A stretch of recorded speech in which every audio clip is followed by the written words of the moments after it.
welcome to our Poetry Slam. This month, we are excited to be here. We all know the drill. We will sit and be lovely and listen to the kind and thoughtful and sometimes methodical words of our poems. And then once they're done, you will snap or clap or do the snap clap as I do, and it's very confusing. This is a space story. This story I can tell you only now. It is true and still very unbelievable. I was a scientist, more of a garage tinkerer, when I made an amazing discovery of anti-gravity. I had made a prototype equal to the Wright brothers' first plane. I constructed and framed and built a cockpit all in secret. I called it Starscreech. It had an oxygen recirculation system like the space station, but was made from scuba gear and pressurized oxygen tanks. My first flight was not for very long. It was over an old farmer's field west of town. With all the equations done correctly, it should fly like a helicopter, just hovering slowly, making left and right turns. But I wanted more. I wanted to go fast. At full power, the equations say breaking the sound barrier would be easy, but being seen would expose my secret. Flying at such high speeds in the Earth's atmosphere was too dangerous. I had to go to space. It was my destiny. I knew I could do it. The math was right. Instead of thrusting a rocket into space with great force, the plan was to slowly float, essentially like helium rising into space. I planned for months, running the numbers over and over, trying to figure out all the variables, wondering what I had discovered and what else it would be able to do with it. The phone would ring, and I would ignore it. My answering machine was full, but I couldn't talk to anyone about anything. I guess I was just too giddy with joy that I was going to outer space. Days passed. Starscreech was ready. I would come. It was a calm night. No moon. The time was about 3:30 a.m. when I embarked on history. I floated into the air 10 feet off the ground and programmed the computer to float into the upper atmosphere at about 100 kilometers an hour. It was a funny feeling watching the ground float out of sight and to see the horizon curve and the sun peek out over the distance. The moon and the stars took on a whole new light. This was just the start. I wanted to go fast, open Starscreech up and see what she could do. I went around the Earth as a short baby steps. I thought I could stop. I thought as I couldn't stop laughing in excitement. At slow speeds, the friction was low, not much of a G-force, but I wanted to go fast, go near the speed of light. I thought you could break. It thrust you back and you couldn't see anything. I discovered at the speed of light you can't see light. It took me some time to float back down to the atmosphere and slowly fly back to my hometown. My next step was to fly around the moon and back. I did it 1 week later in record time and speed, around 14 hours, 23 minutes, and 55 seconds, at about the speed of sound. With all the new equations and possibilities were endless. Was it too ambitious or madness? Only history would tell. I thought about flying around the sun at the same path the Earth rotates. I thought I could do it in short bursts. It would take 8 days, and I planned and prepared, tooled and toiled. For days on end, I told my friends I was going to Las Vegas for the weekend. I wondered if I should do more to say goodbye, that is, if I didn't make it back alive. My first day in space on my journey around the sun wasn't hard to adjust to. I would go and do short bursts of speed for about an hour or two, then stop and recalculate my position by mapping the stars like a ship at sea. The rations were going quickly, and at every stop I would eat some pre-cooked meat and veg, sleeping and then shooting off around the sun. On day 6, just when I was getting into a routine, is when it happened. Something struck Starscreech's left wing. The collision hurt like a car crash. It must have been a small stone or pebble. It sent me tumbling through space. I was dazed and confused, but I was alive. I ran through the equation list, and most of the systems still worked. I could still move at slow speeds. It would take me 5 days to limp Starscreech back to Earth like a car with a flat tire. But I feared if I stretched the rations, I could make it home. I was only 1 day away. I was 1 day away from Earth. I was charting the stars when I see an object in the distance coming close to me. I didn't want another collision, so I watched it closely. It came closer and closer. When I saw it, I couldn't believe what my eyes were seeing. It was a large triangle with lights on each corner, a spacecraft. I couldn't believe it. I can only tell you this now, but the triangle ship used the same anti-gravity as Starscreech. They brought me back to Earth, where we landed at Area 51, where we work on space technologies for the future. Thank you. Hi, I'm Cassandra. I've got 3 poems for you today. 3? Wow. Yep. The first one is called The Path.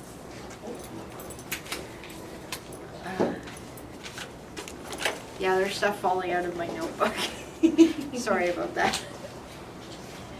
The Path. Pieces of a dream come back to me, a feeling of deja vu with you. Another time, another century. Do you feel that here is where you're meant to be? Tracing the outlines of a barely discovered history, reaching for the heart of the mystery. Images pass like clouds in the blue sky. Do you wonder why we met and found one of the connections they say make the world go round?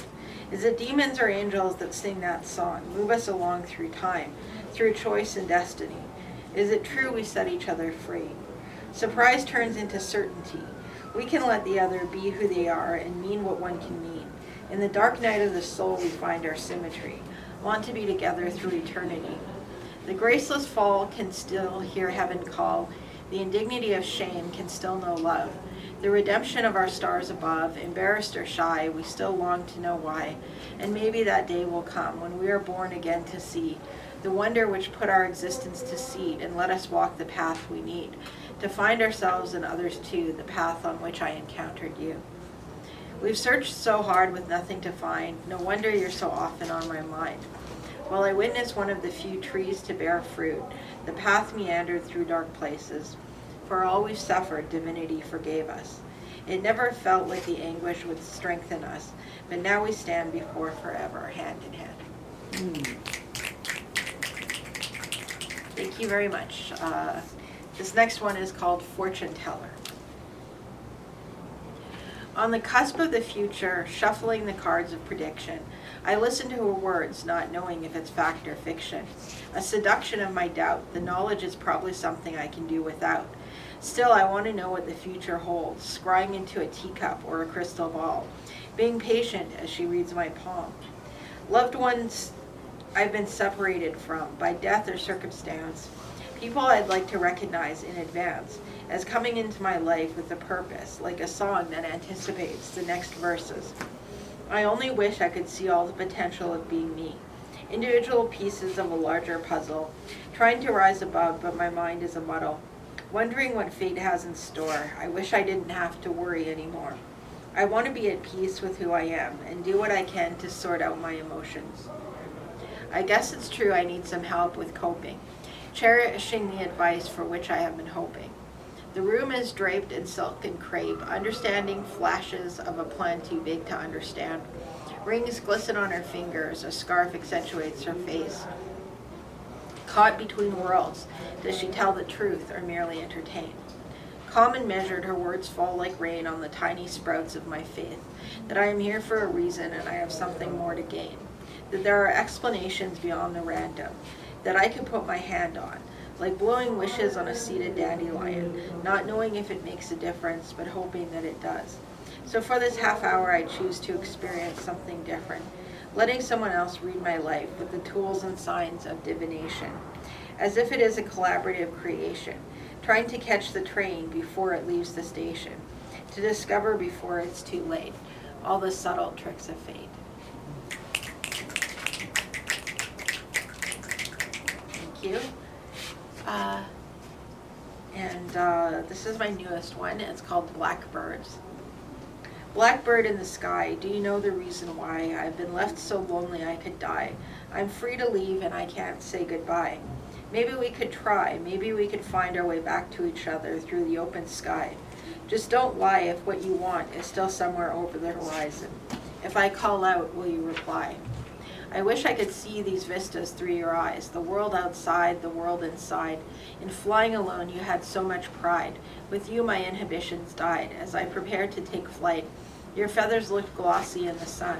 With you, I wanted to soar so high above the ground, get so far lost I could never be found. Scavengers on the ground, we rise above ourselves, higher and higher, leaving our misunderstandings behind. Gliding through rainbows that promise all living things will never again be destroyed. We will live our lives separate or together, looking down on those oppressed by gravity, sad because they have no wings, drawn to trinkets, bright and shiny, with no practical value or even sentimental meaning. They offer nothing better than flying, together or independently. This is our wish, our very being, to seek without being sought, to be content with what we have got, to know our value without being bought, to survive the rift without being caught, lost or than lost. That's it. Thank you very much. My first poem is called Kindness. Kindness to oneself is a necessity. It is not selfish to care for yourself. You are strengthened in spirit, greeting each day with more intensity. What a delight to be pampered, that feeling of preciousness spread through one's soul and no longer being hampered. Begun on one special day, this must be followed again, though when, unknown yet, but surely not far away. Like the full moon's power to fill one's being with awe, this knowledge is as precious as though one is lying in a bower. Press on with no turning back, to do so would be a grave error. You're worthy of such grace. Remember not to give any slack. Kindness is great. Kindness was great. And my second offering is called Treasure.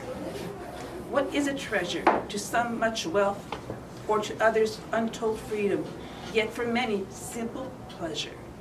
Old age can be such a treasure, wealth of experience, freedom to do what pleases one, and all at one's good leisure. A healthy body for good measure can make one's golden days that indeed. Fear not that end of cycle, instead explore and find new treasures. Okay, so all my poems are the glory of God and to go with love. I have three of them today. This one's called The Music Kept Playing. The way I related to the music made me feel like I was the only one. Someone else's creation made me isolated. It played the keys to something about me that made me relate. I could see how it played my life itself. The notes and rhythm and melody may be so deeply about me I didn't know anyone knew. Poetry should make us feel something that brings us together. Yet now I know it takes courage to be me. Now I know that courage is all we share. I can't put the musician in a box. There's nothing or any period of time that would finish my getting to know anyone. Yet through love we all know anyone eternally. It is only through love that we know each other, not through intellect. Well, it was just a song in a movie. We all begin to speak sometime or other. We all know disrespect and getting interrupted. Sometimes we keep trying, and then we learn that all we have is a chance to keep trying. Deep within me is that song. Maybe in my inner mind will always play that song. I will adopt a time that I might take a lifetime defending. I might play my keyboard and never have anything that doesn't relate or isn't derived from it. I can't defend myself with patent rights and copyright. My soul is not on a piece of paper. My soul is the courage to send a letter of courage. I am completely alone except for my courage to see that I'm alone. That need for courage, the moment I saw it, depended on a higher judgment and meaning. I saw that art of any kind is more subject to theft and acquisition by anyone more than anything else. I saw that love is the only power of sharing that truly exists. I can't enjoy creating while writing some kind of legal document in defense of my originality. I can only see my hands move over a keyboard or with a paintbrush or with a pen. You or anyone can't steal my own sincerity. What is anyone but their perspective? Utter and complete falsehood is in my heart. It may appear to be a lie, or it could be a lie. But what can deny the truth when investment in it is real? I can't say I could ever repeat what I heard, but for an instant it kept me playing after it stopped. It made me see for an instant that we are threatened. First we attack ourselves, so that we know what it means to defend ourselves. The darkness made me see that all I have is the light. No light shines on nothing. Nothing exists without light. And it always leaves the shadows even when we live in the light. I can sort of hear the sound of a piano being played, faintly and distantly in my imagination. And the next time I hear music, I will hear the courage to be alone, with voices who might listen, as they die in the dark because they could admit it. And this one's called Snowflakes. Dimes flipping through and down in the air, catching light as through a great gift, landing like feathers to soften creation, condensing rainbows, decorating churches, telling of wedding dresses, melting on the tongues of children like youth itself, dancing in the air like emojis, flitting along, waving and smiling. The spine carries us into a horizon that fades out of view, laughing at all the work we don't have to do. With vitality we shovel even our neighbor's walk or driveway. Heaven and all the fleeting earthly realms makes us smile endlessly, throwing children higher than ceilings to land like laughing pillows, yet stealing from us our uniqueness. How misappropriated is their identity? Isn't everything different that way? They would defend their own honor if they could. It wasn't their idea. The universe calling out from trillions of snowflakes that they know they are not unique. Every hair ever grown has been the same. We are insulated from hell. Blades of grass hope to embrace the celebration, like crowns of any kind compete with a snow-crowned evergreen. The romance and tenderness of a snow-covered house. Sweetness comes in a huge army of honesty. Children swiping the snow off a fence, knocking the icicles that come along, walking through the deepest snow. The pillows of innocence that turn the darkness into a family. There is no way of dividing one snowflake from another, the way children think through imagined loved ones. Not imagined but real, but deeply thought of, like piles miles thick with transformations. Thick reading glasses study the depths of time, handed to us like an act of faith.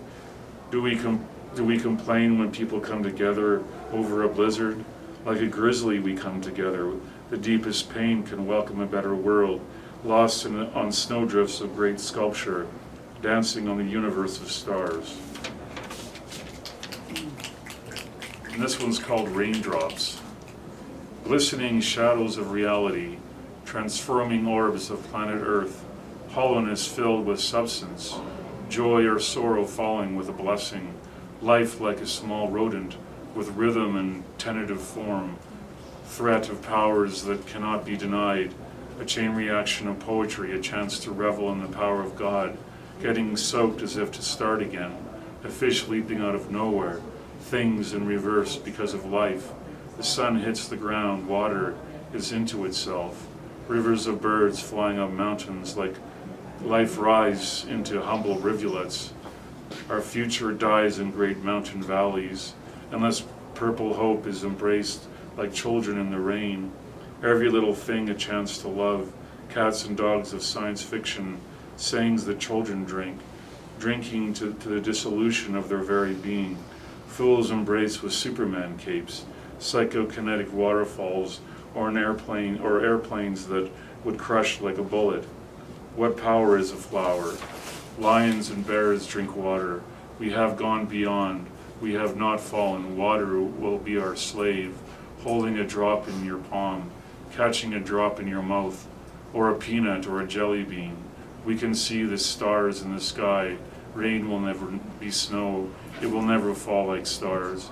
It will wash away only what the sun doesn't leave. I have seen a great river and lake. I have seen the ocean. Yet a raindrop boggles the mind. What does it intend? Its identity is so brief, it belittles a crying child, or a face of wax that has mystery. dancing in rain like a convincing metaphor of the infinite. Well, simple little drops tell us we don't know that we don't know, as cities are washed away and ignorance acts like it's impervious. Tomorrow fills with water dropping off every letter, like there is no difference between yesterday. An ancient poet seizes his identity. He can't believe time comes by the second, with a heart made of blood, with the irony of a limited sky, drinking in saliva that could kill him in his sleep.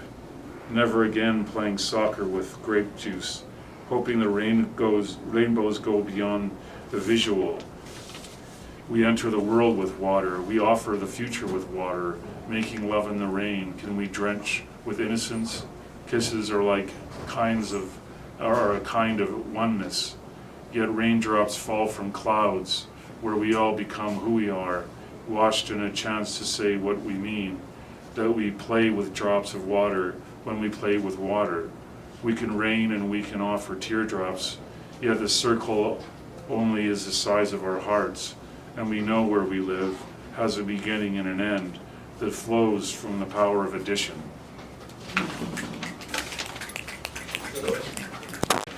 Surprise, you weren't the last one. I have been given a poem to read, and I am very honored to be able to read this poem. It is called Slowly by UR 2004. Slowly. Spend your time waiting, filled with much debating. Leave no time for feelings, not even a bit for healing. Void of life for the future near, calling it lame because of the fear. Procrastinations on top of procrastinations in a loop. The outcome of this behavior, well, you know the scoop. Time is running out, on this you can see. Well, nothing further to say, but it's time for tea. And with that, we have the end of our poetry slam. Thank you all for participating and sharing your work together. Give yourself another round of snaps and claps and all of the above.